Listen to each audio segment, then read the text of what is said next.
the ability to have somebody who is kind of epitomizes what you think your country stands for.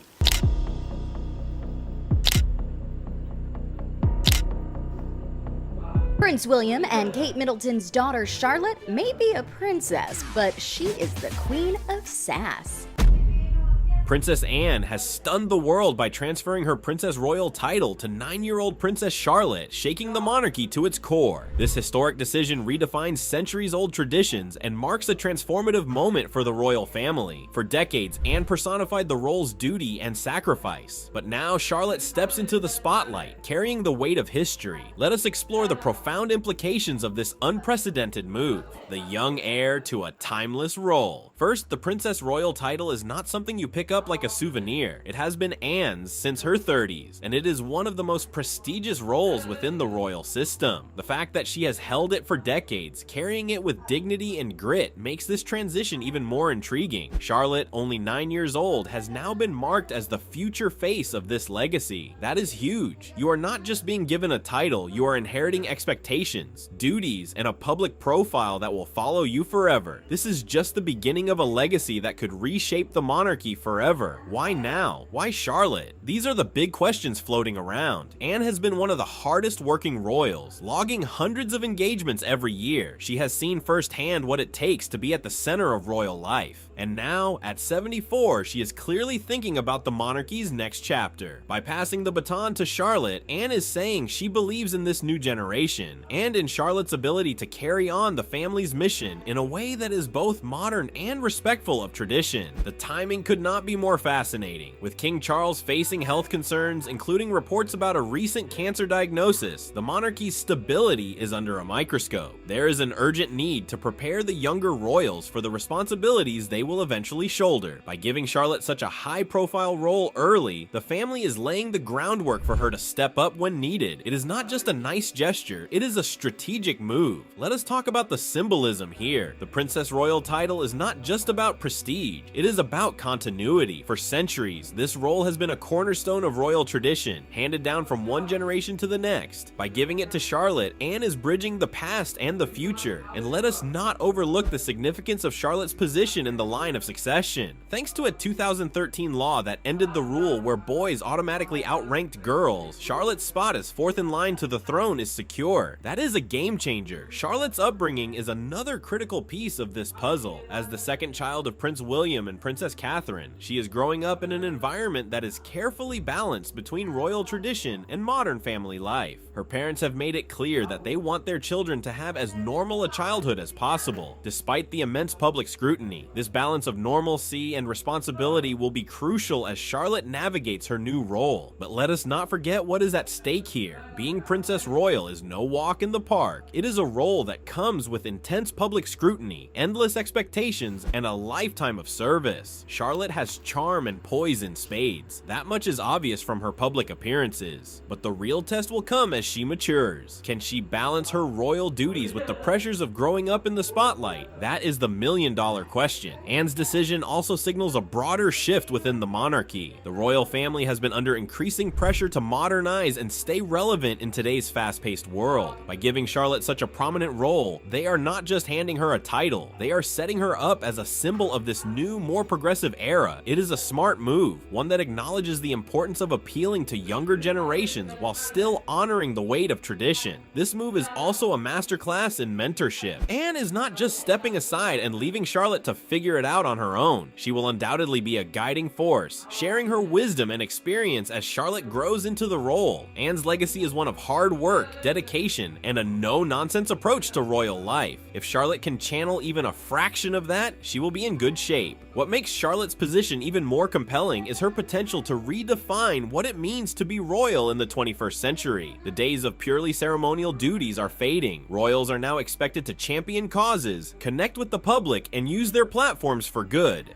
Charlotte, with her natural charisma and youthful energy, is perfectly positioned to take on these challenges. This transition also raises interesting questions about gender and leadership within the monarchy. Historically, royal roles and titles have often been influenced by outdated notions of primogeniture, but Charlotte's rise to prominence shows that the family is willing to embrace change. By elevating a young girl to such a significant role, they are sending a powerful message about equality and the evolving nature of the monarchy. The public's reaction to this news has been a mix of excitement and curiosity. Charlotte has already won over many hearts with her confident demeanor and endearing public appearances, but this new title comes with higher stakes. People will be watching closely to see how she handles the pressure and what kind of impact she will have on the monarchy's future. As Charlotte grows into her new role, she will also have the opportunity to carve out her own identity within the royal family. While she will undoubtedly draw inspiration from Anne's legacy, she will also have the chance to bring her own unique perspective to the role. Whether it is through charitable work, public advocacy, or other initiatives, Charlotte has the potential to leave a lasting mark on the monarchy. Anne's choice marks a turning point for the royal family, shaping its future in surprising ways.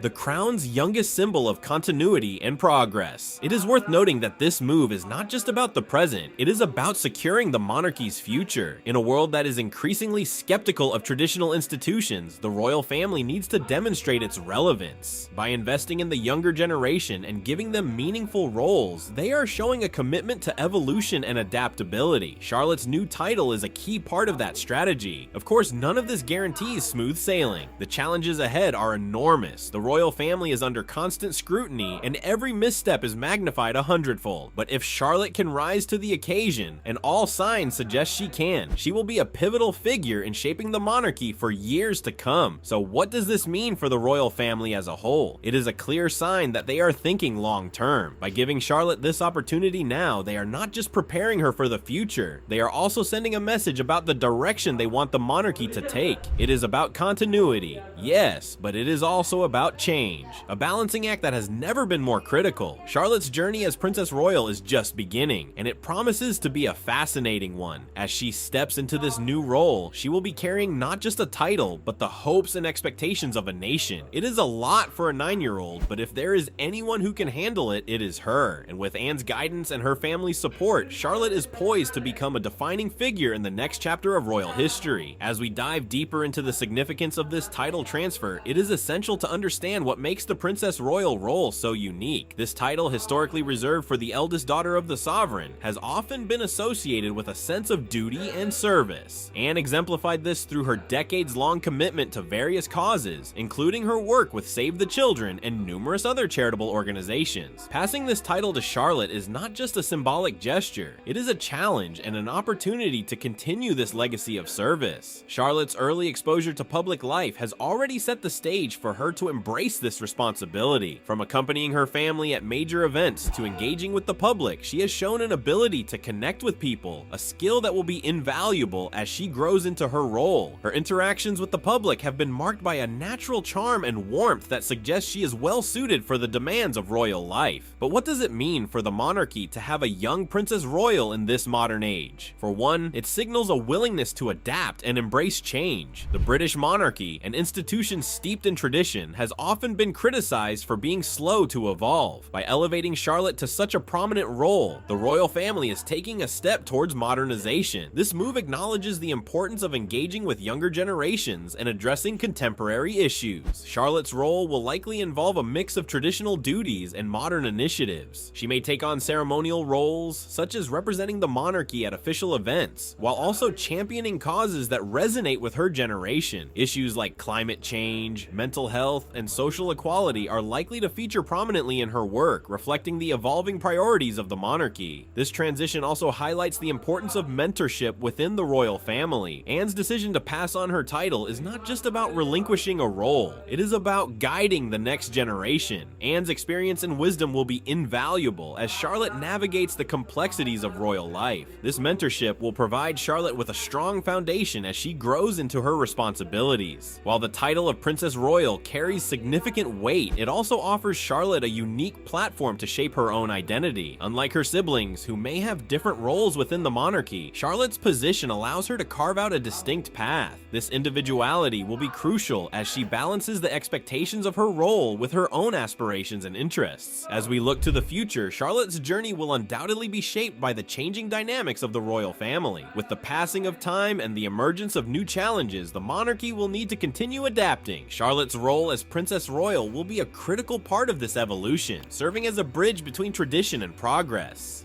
The decision to bestow this title on Charlotte also reflects a broader trend within the monarchy, the emphasis on continuity and stability. In a world that is constantly changing, the royal family's ability to adapt while maintaining its core values is essential. By investing in the younger generation, the monarchy is ensuring that it remains relevant and resilient in the face of future challenges. Charlotte's ascent to the role of Princess Royal is a moment of great significance, not just for her, but for the monarchy as a whole. It marks the beginning of a new chapter, one that is filled with promise and potential. As she grows into this role, Charlotte will have the opportunity to leave a lasting impact on the institution and the people it serves. The twists of royal history show how one moment can shape the monarchy forever. Bloodlines, battles, and betrayals. Back in the year 1066, things got spicy for the royal lineup on these pretty islands. Sure, there were kings and tiny nations before, druids before them, and even Pangaea if you want to get geological. But we have to start somewhere, and 1,000 years back seems fair. Goodbye to Ethelred the Unready and his drama. Enter William the Conqueror and his big splash. The Norman Conquest, though Norman really just means French. People back then were pretty into having lots of kids, but to save everyone from a headache, let us skip a bunch.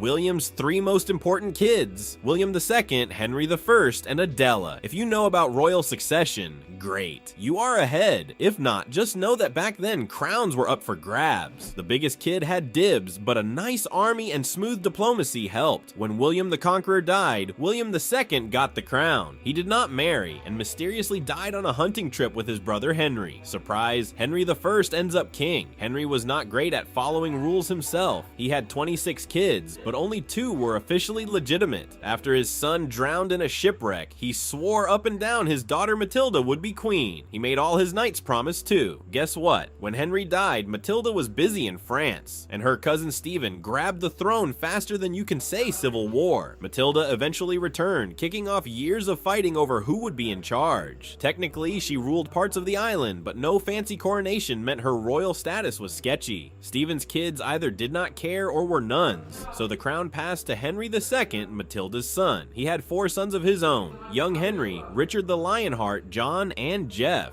Guess who died young?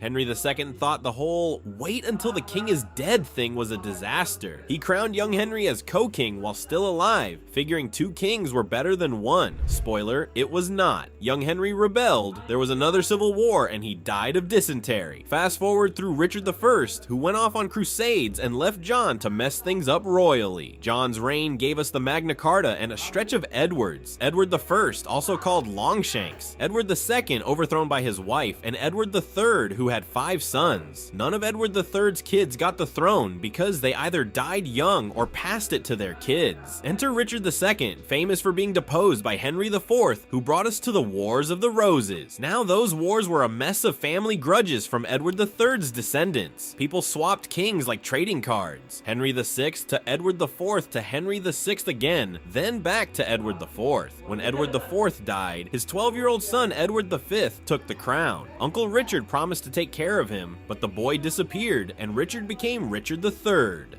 Not for long though, along came Henry VII, marrying Elizabeth of York to unite the warring families. This guy's son, Henry VIII, famous for his wives and splitting with the Catholic Church. Henry VIII made up official inheritance rules. Oldest sons first, then daughters if no sons. Easy, right? Nope. His only son, Edward VI, inherited the throne at 9. Before dying at 15, Edward decided his sisters Mary and Elizabeth were out, and Lady Jane Grey should rule. Poor Jane lasted 9 days before Mary chopped off her head and claimed the throne. Mary did not have kids, so Elizabeth I followed, ruling like a boss until her death left no heirs. Time to talk Scotland. Their royal family joined the mix when James VI of Scotland also became James I of England in 1603. He had a son, Charles I, who got executed during a rebellion led by Oliver Cromwell. Cromwell decided kings were out and called himself Lord Protector, but his son was terrible at it, so they brought back Charles II. Charles had no legitimate kids, so his brother James II became king. James II being Catholic caused issues, but luckily his daughter Mary and her husband William were Protestant darlings. Parliament practically begged them to invade, and James fled. William and Mary ruled together, childless, leaving the throne to Queen Anne, who tried really hard to have kids, 17 pregnancies, yikes, but ended up heirless.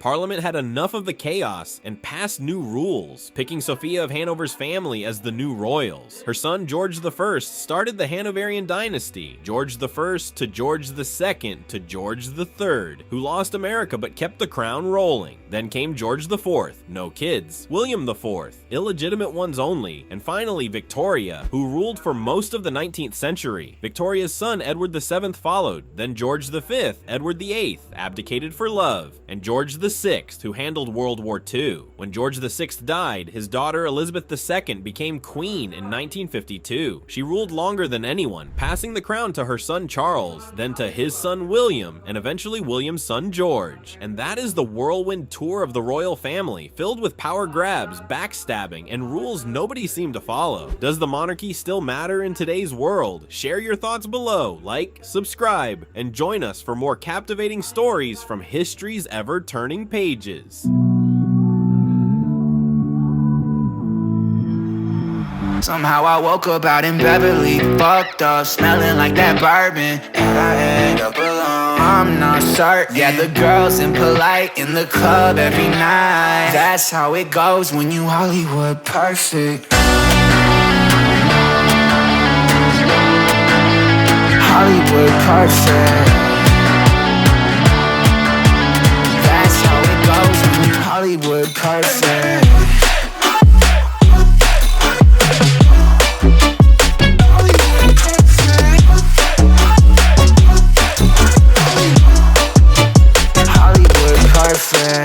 Ain't got no place to call my own. Feels like I'm better off alone. So sad inside and hopeless. These Hollywood hoes never notice. Can't get back on. Girl, I miss you. Can't get back on. Girl, I miss you. Somehow I woke up out in Beverly, fucked up, smelling like that bourbon, and I end up alone. I'm not certain. Yeah, the girls impolite in the club every night. That's how it goes when you Hollywood perfect.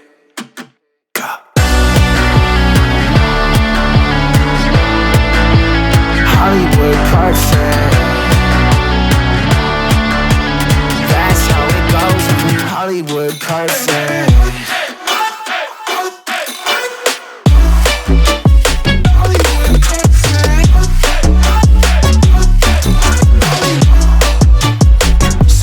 Woke up out in Beverly, fucked up, smelling like that bourbon, how'd I end up alone? I'm not certain. Yeah, the girls impolite in the club every night.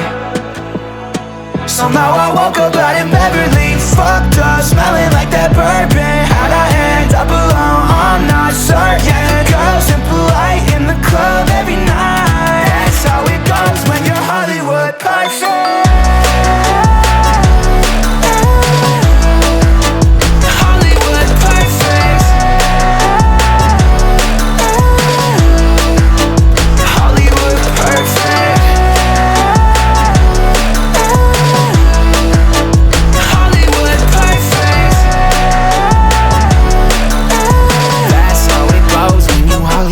Perfect.